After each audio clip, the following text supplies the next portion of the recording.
Welcome back to the Black and Gold Report. Again, talking to head football coach Pete Shinnick.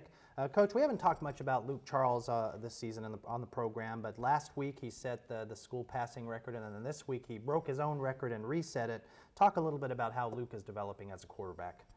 Well, Luke, we were able to get him some playing time at the end of last year because of Corey Smith's injury, and so I think that time really proved valuable. He didn't play particularly great against North Greenville at the end of the year. But it really gave him an idea of what would be expected of a starting quarterback. And he's probably, I'd put him in the top 5 hardest working guys on our team. He took the challenge in the spring and really kind of worked on his footwork and worked on his release. And coming into this year, felt very comfortable being able to run the offense and do the things that we wanted to do. And he's really gotten better every week. So it's a tribute to him. He does a lot of film study, does a lot of studying himself, studying the opponent, trying to really work at this. And so I'm very happy with the success that he's having. Let me ask you about Elijah Williams on the defensive side of the ball. He got the start this week. He didn't disappoint. He had 17 tackles. How did he contribute to your defense this week? Well, obviously that's a lot of tackles for a guy. And, when it was all said and done, I don't know that he graded as well as, his tackle total worked out. But he filled a need for us because we've been struggling at linebacker a little bit, haven't been able to make some of those plays. And he had probably 2 or 3 hits that I don't think we've had all season, which was very good to see. I think he played through a little bit of the nervous energy and the excitement and the anxiety of being a first-time starter.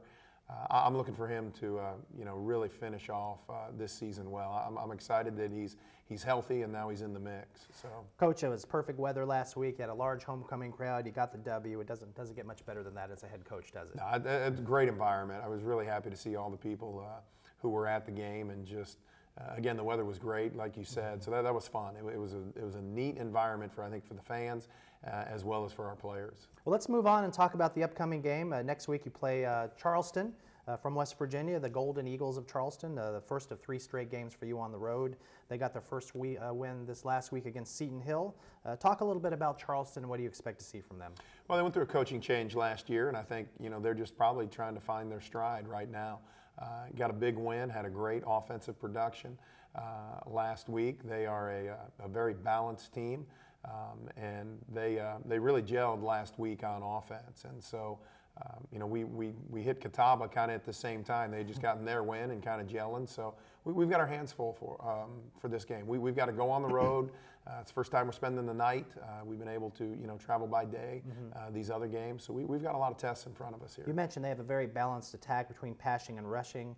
How do you prepare for a defense when you don't know whether they're going to pass it predominantly or throw it predominantly? Well, you got to be sound, and I think one of the things that last couple of weeks we've given up a lot of yards, but we're getting better in being where we need to be. We've had a lot of missed tackles, something that I think dropped last week, where we were in position to make that work. And against a team like Charleston, they run some option, they throw the ball well, they spread it out. They really do multiple things on offense that, as a defense, you've just got to be in the right place at the right time. I might argue, and I don't know if you would agree or disagree with me, but this is an offense that looks a lot like yours.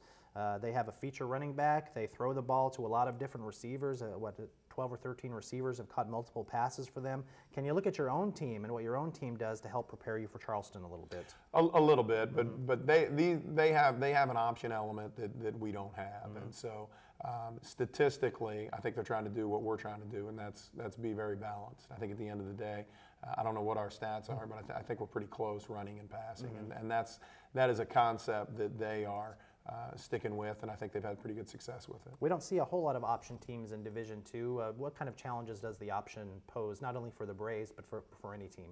Well, you just got to be right, because if you're wrong, you can give up a lot of big plays, because when there's 2-3 people who can handle the ball on one play, if you don't have them all covered, then they're going to find it. And it's a good preparation for us, and it's really one of the reasons we took the game. This was going to be a bye week for us during the fall break, and they called, and said, would you like to play? And we took advantage of it to have an 11-game schedule, but also to play an option team before we go and play Carson Newman the following week.